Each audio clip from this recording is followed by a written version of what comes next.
I am alive and it is great to be alive, and in today's video I'm going to give you 3 really quick tips on how to hunt and farm the behemoth. So for tip number 1, honestly, you should be doing this already, to be frank with you. Alright, so if you hold LB, you will notice that you have an item wheel. This item wheel is extremely helpful. More often than not, I had to do this quest with randoms.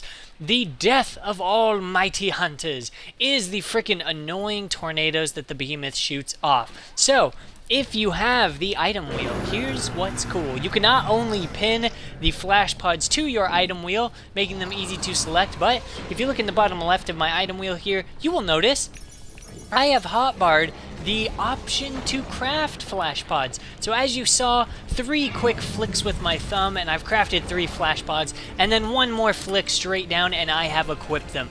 This is extremely helpful for blinding the behemoth between his attacks and making sure you don't have an awkward situation where somebody's getting comboed that was supposed to be taking care of the flash podding, and suddenly everybody else says, oh, well, I gotta pause my game, and you gotta go into your crafting list, and then you gotta find the flash pods and go down here. No more. Just equip it to your item wheel, and honestly, if you learn to play the rest of Monster Hunter like that with your important items that you use regularly, you will be a lot happier and much more efficient, and your team will thank you. Alright, next on the list, if you really want tips on how to farm and kill the behemoth, here's the biggest tip, and this is going to make me sound like a jerk. Don't play with randoms. Now, this is not to say that you can't or that you shouldn't, and I'm not saying that it's always terrible. I'm just saying it'll probably be one of the worst experiences you've ever had. Let's put it this way. I decided to play Monster Hunter World, finally fight Behemoth with a group of my friends, and I'm pretty much the only one in them that likes Monster Hunter World. 2 of my friends were absolutely tired of this event, and they were getting super annoyed with Behemoth. My other friend simply hadn't played the game in months, so he didn't even have augmented armor. Needless to say, that helps a ton when you're fighting Behemoth. So, honestly, we got really far, you guys. We got him into the 3rd area on our first try without any practice whatsoever. That is extremely good. It is not that smooth with randoms. People die left and right. The main thing I would watch out for if you do play with randoms, if people die while fighting the behemoth, that's not a really big deal. You have 2 allowable deaths. Work with that. The main thing you should watch out for is randoms that die when he drops his mega comet. Because no matter how good you are at the fighting, if you die on the most basic boss mechanic that this thing is guaranteed to do, you guys are all screwed. Alright, and lastly, this one is my favorite fun fact here.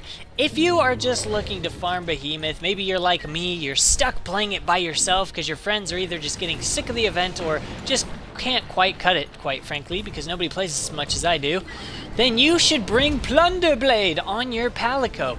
Every time your cat hits the behemoth with one of its Plunder Blade abilities, your cat will not only steal some behemoth materials, but as you can see there, I just picked up 2 materials that were dropped from my cat hitting him. So this is a great way to get behemoth parts. Some of the only parts you can't get from this method, you can simply get for breaking the behemoth's body parts. And that is really easy to do in a public lobby, especially if you're trying to break the tail or something. Just use an insect glaive and you can chop that tail off easily in this first area and work together with the randos to break the front legs or the horns a lot quicker. So that is just a very quick guide on how to make this event a little bit easier for you, or how to get all the gear without killing the behemoth at all. I will note the only thing you won't be able to get is the Kinsect, as you have to actually complete all of these special assignments. But that is it, people. You can get everything. You can get the armor, the weapon, without even killing them. So I hope this video was helpful. If there's anything else you have questions with, drop one down below. And thank you for your time. I'll see you in the next one. Peace out, everybody.